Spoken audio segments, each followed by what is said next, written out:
So actually, I really hated playing the piano as a kid. I especially hated practicing, and I would avoid it as much as possible. But one thing I did do was sometimes I would just sit down at the piano for like an hour at a time, and I would play everything I knew from memory, or I would pull out a random book and sight read some music for fun. And I remember that my mom would always listen when I did that, and it just made her so happy to hear me play, to hear the sound of the piano. And I remember feeling, very gratified by that and thinking it's amazing that I can just make someone's day by playing the piano. So when I was in grad school, I started to feel really uncomfortable with how disconnected the music school bubble felt from the real world.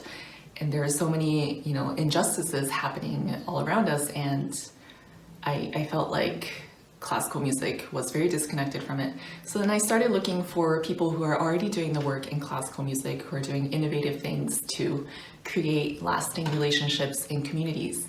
And I found a group called Music Haven, which is a nonprofit in New Haven, Connecticut. And what they do is they teach music to kids from the most underserved neighborhoods in New Haven for free. And they also perform all around the city for free. So I got to work with them as a piano teacher and as a pianist. And the things that I saw when I was working with them, I saw the realities of the kind of inequality and injustice that these families were going through. And I thought a lot about, how can music make us better? How can it bring us closer? And so the things that I saw then and the things that I thought about in those years really helped shape who I am as a musician now.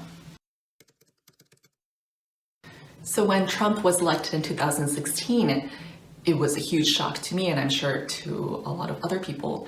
It made me realize how naive I was about this country, about the United States.